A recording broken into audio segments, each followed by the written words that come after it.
இன்றைய முக்கிய செய்திகள். ஏப்ரல் இறுதியில் தமிழக சட்டப்பேரவை தேர்தலை நடத்த திட்டம். பணப்பட்டுவாடாவை தடுக்க தலைமை தேர்தல் ஆணையர் ஆலோசனை. பெட்ரோல் டீசல் விலை தொடர்ந்து 3வது நாளாக உயர்வு. உதகையில் லிட்டருக்கு 92 ரூபாயை கடந்த பெட்ரோல் விலை. பயணிகள் வரத்து குறைந்துவிட்டதாக ஆட்டோ ஓட்டுநர்கள் கவலை. பாதிப்பில்லை என்று கூறும் அமைச்சருக்கு வாகன ஓட்டிகள் கண்டனம். சசிகலாவுக்கு மீண்டும் அடிமையாக இருக்க முடியாது என அறிவிப்பு. மாய பிம்பம் என அமைச்சர்கள் ஆவேசம்.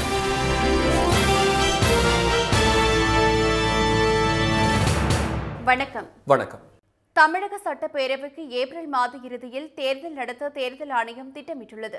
தமிழக சட்டப்பேரவை தேர்தல் ஏற்பாடுகள் குறித்து தலைமை தேர்தல் ஆணையர் திரு சுனில் அரோரா சென்னையில் ஆய்வு மேற்கொண்டு வருகிறார். 2வது நாளான இன்று வருமான வரித்துறை மற்றும் தமிழக தலைமை செயலாளர், காவல்துறை இயக்குநர் உள்ளிட்டோருடன் அவர் ஆலோசனை நடத்தினார். பின்னர் செய்தியாளர்களை சந்தித்த திரு சுனில் அரோரா, வாக்குப்பதிவின் போது சமூக இடைவெளியை உறுதி செய்ய கூடுதலாக 25,000 வாக்குச்சாவடிகள் அமைக்கப்படும் என்றார்.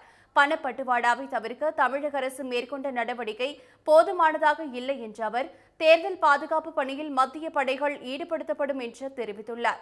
தமிழக சட்டப்பேரவை தேர்தல் தேதி குறித்த கேள்விக்கு பதிலளித்த திரு சுனில் அரோரா, மத்திய கல்வி வாரியம் CBSE தேர்வு தேதி மற்றும் பருவநிலையை கருத்தில் கொண்டு தீர்மானிக்கப்படும் என்றார்.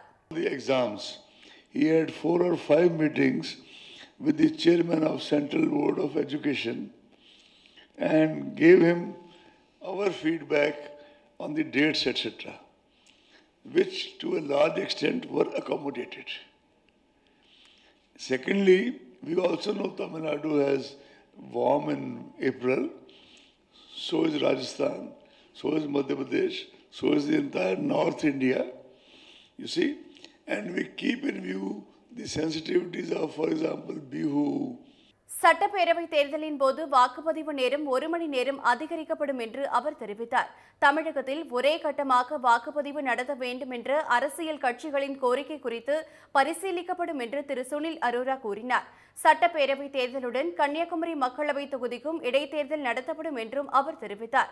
மத்திய கல்வி வாரியத்தின் தேர்வுகள் மே மாதம் முதல் வாரம் நடைபெறும் என அறிவிக்கப்பட்டுள்ளதால் அதற்கு முன்னதாக ஏப்ரல் மாத இறுதியில் தமிழக சட்டப்பேரவை தேர்தலை நடத்த தேர்தல் ஆணையம் திட்டமிட்டிருப்பதாக தெரிகிறது.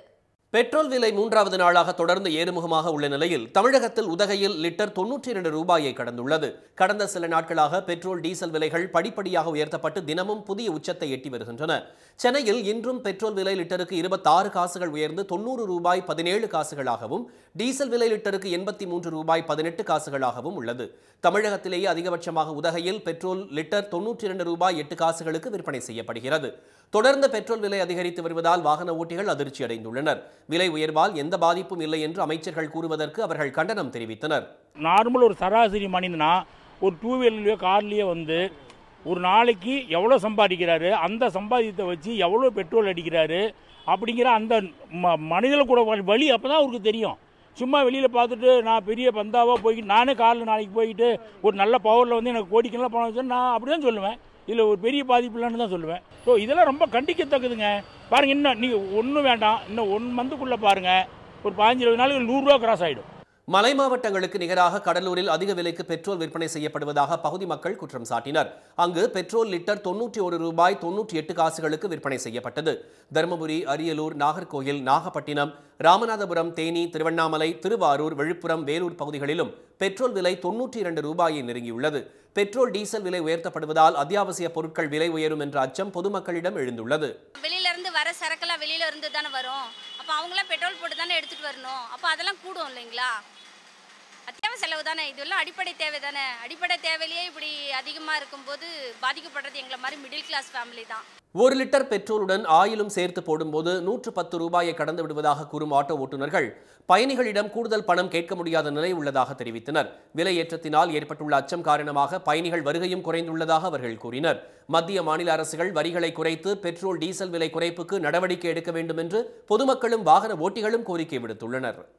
கொரோனா நெருப்பை இன்னும் அணையாத நிலையில் அதன் மீது வெளியேற்றம் என்ற பெட்ரோலை ஊற்றி மக்களை வதைப்பதா என திமுக தலைவர் திரு மு க ஸ்டாலின் கேள்வி எழுப்பியுள்ளார். இன்று அவர் விடுத்துள்ள அறிக்கையில், சர்வதேச சந்தையில் கச்சா எண்ணெய் விலை கடுமையாக குறைந்தாலும் மத்திய பாஜக ஆட்சியில் பெட்ரோல் டீசல் விலை குறைவதே இல்லை என சுட்டிக்காட்டியுள்ளார். புதிய உச்சமாக பெட்ரோல் விலை லிட்டருக்கு 90 ரூபாயை தாண்டியுள்ள நிலையில் விரைவில் சதமடிக்க உள்ளதாக திரு ஸ்டாலின் அச்சம் தெரிவித்துள்ளார்.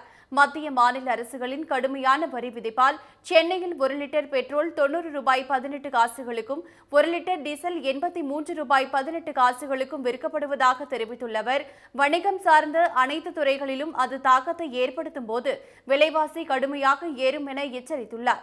கொரோனா பெருந்தொற்று எனும் நெருப்பே இன்னும் அணையாத நிலையில் அதன் மீது வெளியேற்றம் என்ற பெட்ரோலை ஊற்றி மக்களை வதைப்பதா என கேள்வி எழுப்பியுள்ள அவர், பெட்ரோல் டீசல் மீதான வரிகளை உடனடியாக குறைக்க வேண்டும் என்றும் வலியுறுத்தியுள்ளார். எந்த சூழ்நிலையிலும் தமிழக மீனவர்கள் மீது படைகளை பயன்படுத்த மாட்டோம் என்ற வாக்குறுதியை உறுதியாக பின்பற்றுமாறு இலங்கை அரசை எச்சரித்திருப்பதாக மத்திய அரசு தெரிவித்துள்ளது. அண்மையில் நடுக்கடலில் மீன்பிடித்துக் கொண்டிருந்த தமிழக மீனவர்களின் படகுகள் மீது இலங்கை கடற்படையினர் படகுகளை மோதவிட்டு தாக்குதல் நடத்தியதில் புதுக்கோட்டை மாவட்டம் ஜெகதாப்பட்டினத்தைச் சேர்ந்த 4 மீனவர்கள் உயிரிழந்தனர். இந்த விவகாரம் தமிழக மீனவர்களிடையே கடும் கொந்தளிப்பை ஏற்படுத்திய நிலையில் மாநிலங்களவையில் இந்த தாக்குதல் பிரச்சனையை இன்று எழுப்பிய தமிழக உறுப்பினர்கள் இலங்கை அரசை மத்திய அரசு கண்டிக்க வேண்டும் என வலியுறுத்தியதோடு மீனவர் பிரச்சினைக்கு நிரந்தர தீர்வு காண வேண்டும் என்று கோரிக்கை விடுத்தனர். இலங்கை கடற்படை பறிமுதல் செய்துள்ள படகுகளை மீட்க நடவடிக்கை எடுக்க வேண்டும் என்று திரு தம்பிதுரையும் திருச்சி திரு சிவாவும் வலியுறுத்தினர். 245 fishermen killed by the Sri Lankan Navy. Apart from what recently occurred, I request Honorable Minister through you, sir, and also Honorable Prime Minister to take necessary action and condemn them, Sri Lankan Navy or Sri Lankan government, to do this kind of atrocities. Want to know what sort of action the government of India is going to take against Sri Lankan government. Right. Whether the government has taken initiatives to get back the boats or to get compensation for those boats or the lives that has been lost by way of shooting by the Sri Lankan. உறுப்பினர்களின் கேள்விகளுக்கு பதிலளித்து பேசிய வெளியுறவு அமைச்சர் திரு ஜெய்சங்கர் மீனவர்கள் மீதான தாக்குதல் விவகாரத்தை மத்திய அரசு கடுமையாக எடுத்துக் கொண்டிருப்பதாக கூறினார். இலங்கை அரசிடம் கண்டனத்தை பதிவு செய்திருப்பதாக தெரிவித்தவர், இந்த விவகாரத்தில் இலங்கை அரசு தனது உறுதிமொழியை பின்பற்ற வேண்டும் என்று எச்சரிக்கப்பட்டிருப்பதாக கூறினார். We have very strongly protested to the Sri Lankans on this matter. In response to that, they have instituted an inquiry. We are awaiting the results of an inquiry. But I wish to assure the honourable member through you, sir, that we will take a very strong view on this matter. It is that we will want to hold the Sri Lankans to their commitment not to use force under any circumstances on this issue. தமிழக மீனவர்கள் பிரச்சனையை மனிதாபிமானத்தோடு அணுகுமாறு இலங்கை அரசுக்கு அறிவுறுத்தி இருப்பதாக திரு ஜெய்சங்கர் தெரிவித்தார். இலங்கை கடற்படை பறிமுதல் செய்துள்ள படகுகளில் முதல்கட்டமாக நல்ல நிலையில் உள்ள 62 படகுகளை மீட்க அந்நாட்டு அரசுடன் பேசி வருவதாகவும் அவர் கூறினார். சசிகலா குடும்பத்தினருக்கு அதிமுகவினர் மீண்டும் அடிமையாக மாட்டார்கள் என்று தமிழக சட்ட அமைச்சர் திரு சி வி சண்முகம் தெரிவித்துள்ளார். திருமதி சசிகலா சென்னை திரும்பியுள்ள நிலையில் அதிமுகவில் உச்சகட்ட பரபரப்பு ஏற்பட்டுள்ளது. அவர் குறித்து கருத்து கூறுவதை துணை முதலமைச்சர் திரு ஓ பன்னீர்செல்வம் முற்றிலுமாக தவிர்த்துள்ள நிலையில் முதலமைச்சர் எடப்பாடி திரு பழனிசாமியும் கேள்விகளுக்கு பதிலளிக்காமல் நழுவி வருகிறார். திரு டிடிவி தினகரன் குறித்து கருத்து தெரிவிக்கும் அவர் திருமதி சசிகலா குறித்த கேள்விகளை நாசுக்காக புறக்கணித்து வருகிறார். இந்நிலையில் சசிகலா குடும்பத்திற்கு மீண்டும் ஒருமுறை அடிமை வேலை பார்க்க முடியாது என திரு சி வி சண்முகம் கூறியுள்ளார். விழுப்புரத்தில் இன்று செய்தியாளர்களை சந்தித்த அவர் திரு தினகரனிடமிருந்து திருமதி சசிகலா தன்னை காப்பாற்றிக் கொள்ள வேண்டும் என்றார்.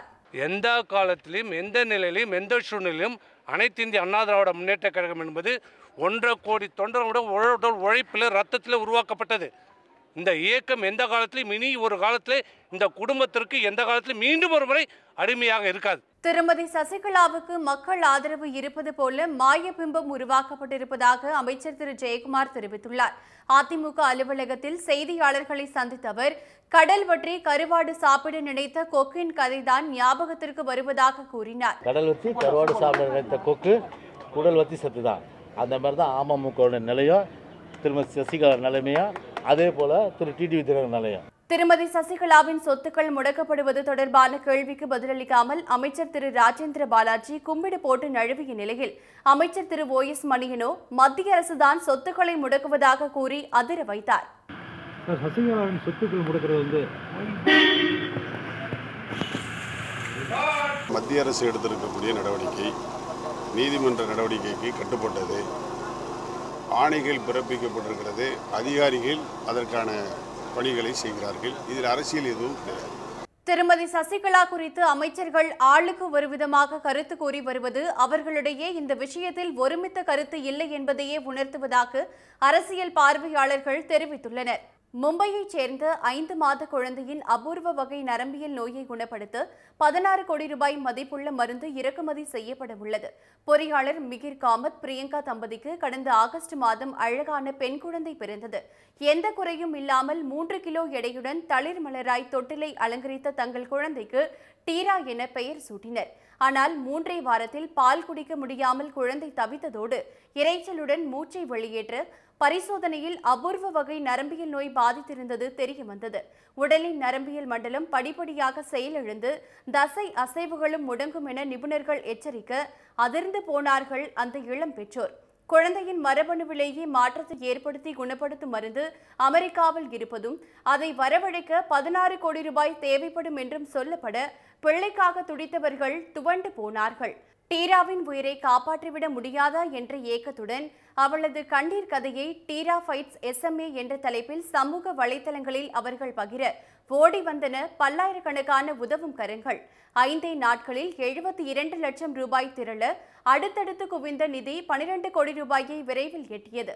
மருந்தின் விலையில் மத்திய அரசின் வரிகள் மட்டும் 6.5 கோடி என்பது தெரியவர உதவி கேட்டு மத்திய அமைச்சர் நிதின் கட்கரி, மகாராஷ்டிரா மாநில முதல்வர் உத்தவ் தாக்கரே, முன்னாள் முதல்வர் தேவேந்திர பட்னாவிஸ் உள்ளிட்ட தலைவர்களை மிகிர் தம்பதி நாடியது.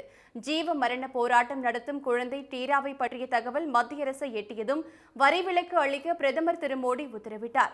இதையடுத்து குழந்தை டீராவின் 5 மாத கால உயிர் அவசையும் மிகிர் தம்பதியின் கண்ணீர் போராட்டமும் முடிவுக்கு வருகிறது. 16 கோடி ரூபாய் மருந்தின் மாயாஜாலமும் பல கோடி மக்களின் பிரார்த்தனையும் சேர கள்ளமில்லா வெள்ளை சிரிப்புடன் விரைவில் டீரா எழுந்து வரவிருக்கிறார். திருவள்ளூர் மாவட்டம் பொன்னேரி அருகே ஒப்பந்த தொழிலாளர்களை பணி நிரந்தரம் செய்ய கோரி 7 மணி நேரத்திற்கு மேல் நீடித்த போராட்டத்தால் பரபரப்பு ஏற்பட்டது. காட்டுப்பாக்கம் கடற்கரை பகுதியில் வசித்த மீனவர்களுக்கு மாற்று இடம் வழங்கிய L&T நிறுவனம் கடந்த 2008ஆம் ஆண்டு அங்கே கப்பல் கட்டும் தளம் அமைத்தது. மீனவர்கள் 140 பேருக்கு நிரந்தர வேலை தருவதாக உறுதியளித்து பணியமர்த்திய அந்த நிறுவனம் இன்று வரை அவர்களை ஒப்பந்த தொழிலாளர்களாகவே வைத்துள்ளது. மீன்பிடி தொழிலை விட்டுவிட்டு வேறு பணிக்கு வந்த தங்களுக்கு குறைந்த வருவாய் மட்டுமே கிடைப்பதாக அவர்கள் வேதனை தெரிவித்தனர். இந்நிலையில் பணி நிரந்தரம் செய்ய கோரிக்கை விடுத்து காட்டுப்பாக்கம் துறைமுகம் செல்லும் சாலையில் குடும்பத்துடன் அவர்கள் மறியலில் ஈடுபட்டனர். 12 ஆண்டு நிறைவடைஞ்சு முடிஞ்ச இந்த தருவாயில் தான் 12,000 13,000 தான் சம்பளம் வாங்குறாங்க. வெளி மாநிலத்திலிருந்து வந்த ஒரு இந்திக்காரன் இன்னைக்கு வாங்குற சம்பளம் 35,000 40,000 ரூபாய் சம்பளம் வாங்குறான். ஒரு இடத்த கொடுத்துட்டு கடலில் மீன் பிடிச்சிருந்த தூக்கின்னு வந்து கரையில் போட்டியானா அவன் எப்படி அவனுடைய வாழ்வாதாரம் எப்படி மேம்படும்? வருவாய்த்துறையினர் பேச்சுவார்த்தை நடத்தியும் உடன்பாடு ஏற்படாததால் 7 மணி நேரத்திற்கு மேலாக போராட்டம் நீடித்தது. இதனால் காட்டுப்பாக்கம் காமராஜர் துறைமுகம் செல்லும் சாலையில் சுமார் 5 கிலோமீட்டர் தூரத்துக்கு சரக்கு வாகனங்கள் தேங்கி நின்றதால் பரபரப்பு ஏற்பட்டது. இதையடுத்து பேச்சுவார்த்தை நடத்தி தீர்வு காணலாம் என போலீசார் கேட்டுக்கொண்டதை தொடர்ந்து மறியல் கைவிடப்பட்டது. இனி வருவது செய்தி துளிகள். சீனாவுக்கு ஒரு அங்குலம் நிலத்தை கூட விட்டுக் கொடுக்க மாட்டோம் என மாநிலங்களவையில் பாதுகாப்புத்துறை அமைச்சர் திரு ராஜ்நாத் சிங் கூறியுள்ளார். லடாக்கில் சீன ஆக்கிரமிப்பு குறித்து அவையில் விளக்கமளித்தவர் எல்லையில் பதற்றத்தை தணிக்க பாங்காங் ஏரி அருகே படைகளை விலக்க முடிவு செய்யப்பட்டுள்ளதாக தெரிவித்தார். இந்தியாவின் இறையாண்மையை பாதுகாக்க எந்த ஒரு சவாலையும் எதிர்கொள்ள தயாராக இருப்பதாகவும் திரு ராஜ்நாத் சிங் கூறினார். ஏழைகள் தொடர்ந்து வஞ்சிக்கப்பட்டால் மத்திய அரசுக்கு பாடம் புகட்டுவார்கள் என்று முன்னாள் மத்திய அமைச்சர் திரு ப சிதம்பரம் எச்சரித்துள்ளார். மாநிலங்களவையில் பட்ஜெட் மீதான விவாதத்தில் பேசிய அவர் சரிவில் இருக்கும் பொருளாதாரத்தை மீட்க ஏழைகளுக்கு நிதியுதவி வழங்க வேண்டும் என்று வலியுறுத்தினார். ஏழைகளிடம் பணப்புழக்கம் இருந்தால்தான் பொருட்களுக்கான தேவை அதிகரிக்கும் என்று குறிப்பிட்ட திரு சிதம்பரம் இந்த பட்ஜெட் யாருக்காக போடப்பட்டது என கேள்வி எழுப்பினார். மக்கள் நீதி மய்யம் கட்சியின் முதலமைச்சர் வேட்பாளராக திரு கமல்ஹாசன் தேர்வு செய்யப்பட்டுள்ளார். சென்னை வானகரத்தில் நடைபெற்ற கட்சியின் முதல் பொதுக்குழு கூட்டத்தில் திரு கமல்ஹாசன் மக்கள் நீதி மய்யத்தின் நிரந்தர தலைவர் என அறிவிக்கப்பட்டார். தேர்தல் கூட்டணி குறித்து முடிவெடுக்க அவருக்கு அதிகாரம் வழங்கி தீர்மானம் நிறைவேற்றப்பட்டது. திருமதி சசிகலாவின் அரசியல் நிலைப்பாடு என்ன என்பதை பொறுத்தே அவர் தொடர்பாக நிலைப்பாட்டை தெரிவிக்க முடியும் என்று மாநில பாஜக தலைவர் திரு எல் முருகன் கூறியுள்ளார். சென்னையில் செய்தியாளர்களிடம் பேசிய அவர் அரசியல்வாதி என்ற முறையில் திருமதி சசிகலாவுக்கு அளித்த வரவேற்பு இயல்பானதுதான் என்றும் குறிப்பிட்டார். காவிரி மணிமுத்தாறு இணைப்பு திட்டத்தை நிறைவேற்ற வலியுறுத்தி திருச்செங்கோட்டை அடுத்த காளிப்பட்டியிலிருந்து ஊர்வலமாக புறப்பட்ட கொங்குநாடு மக்கள் தேசிய கட்சி பொதுச் செயலாளர் திரு ஈஸ்வரனை போலீசார் கைது செய்தனர். கொரோனா காலத்தில் அனுமதி இல்லாமல் 200க்கும் மேற்பட்டோர் ஊர்வலமாக சென்றதால் கைது செய்ததாக போலீசார் தெரிவித்தனர். ஓசூர் அருகே பொம்மசந்திரா கிராமத்தில் 25 ஆண்டுகளாக சாலை வசதி இல்லாத நிலையில் பஞ்சாயத்து தலைவர் திருமதி கீதா சங்கர் தமது சொந்த செலவில் 20 லட்சம் ரூபாய்க்கு நிலத்தை வாங்கி சாலை அமைத்துள்ளார். இச்சம்பவம் கிராம மக்கள் மத்தியில் பெரும் வரவேற்பை பெற்றுள்ளது. அரியலூர் அருகே நல்லாம்பாளையத்தில் ஓவிய ஆசிரியராக தந்தை பாலகிருஷ்ணன் வேலை பார்த்த அரசு உயர்நிலைப் பள்ளியில் மணக்கோலத்தில் வந்து மகன் திரு மணிபாரதி மரக்கன்றுகள் நட்டது பலரது பாராட்டை பெற்றுள்ளது. பள்ளி வளாகத்தில் 200 மரக்கன்றுகளை நட்டு பராமரிக்க உள்ளதாக திரு மணிபாரதி கூறினார். தை அமாவாசையை முன்னிட்டு தமிழகம் முழுவதும் நீர்நிலைகளில் மறைந்த முன்னோர்களுக்கு ஆயிரக்கணக்கானோர் திதி கொடுத்து வழிபட்டனர். ஸ்ரீவில்லிபுத்தூரில் உள்ள சதுரகிரி மலையில் குவிந்த பக்தர்களால் பல மணி நேரம் போக்குவரத்து பாதிக்கப்பட்டது. இன்றைய வர்த்தக நேர முடிவில் மும்பை பங்குச்சந்தை குறியீட்டு எண் சென்செக்ஸ் 222 புள்ளிகள் உயர்ந்து 51,532 புள்ளிகளாக இருந்தது. தேசிய பங்குச்சந்தை குறியீட்டு எண் நிப்டி 67 புள்ளிகள் அதிகரித்து 15,173 புள்ளிகளாக இருந்தது. சென்னையில் ஆபரண தங்கம் விலை சவரனுக்கு 16 ரூபாய் உயர்ந்து 36,192 ரூபாயாகவும் 1 கிராம் 4,524 ரூபாயாகவும் உள்ளது. வெள்ளி விலை கிராமுக்கு 70 காசுகள் குறைந்து 73 ரூபாய் 70 காசுகளாக உள்ளது. இந்தியா இங்கிலாந்து இடையே சென்னை சேப்பாக்கம் கிரிக்கெட் மைதானத்தில் நடைபெறும் 2வது டெஸ்ட் போட்டிக்கான டிக்கெட் விற்பனை இன்று தொடங்கியது. ஓராண்டுக்கு பிறகு கிரிக்கெட் போட்டியை நேரில் பார்க்கலாம் என்பதால் ஏராளமானோர் ஆர்வத்துடன் டிக்கெட்டுகளை வாங்கிச் சென்றனர். 2வது டெஸ்ட் போட்டி நாளை மறுநாள் தொடங்குகிறது. மீண்டும் இன்றைய முக்கிய செய்திகள். தமிழக சட்டப்பேரவைக்கு ஏப்ரல் மாத இறுதியில் தேர்தல் நடத்த தேர்தல் ஆணையம் திட்டமிட்டுள்ளது. பெட்ரோல் விலை 3வது நாளாக தொடர்ந்து ஏறுமுகமாக உள்ள நிலையில் உதகையில் லிட்டர் 92 ரூபாயை கடந்துள்ளது. சசிகலா குடும்பத்தினருக்கு அதிமுகவினர் மீண்டும் அடிமையாக மாட்டார்கள் என்று சட்ட அமைச்சர் சி வி சண்முகம் தெரிவித்துள்ளார். இத்துடன் இந்த செய்திகள் நிறைவடைகின்றன. மீண்டும் சன் டிவியில் செய்திகள் நாளை காலை 7:30 மணிக்கு. செய்திகளை உடனுக்குடன் தெரிந்து கொள்ள சன் நியூஸ் தொலைக்காட்சியை பாருங்கள். வணக்கம்.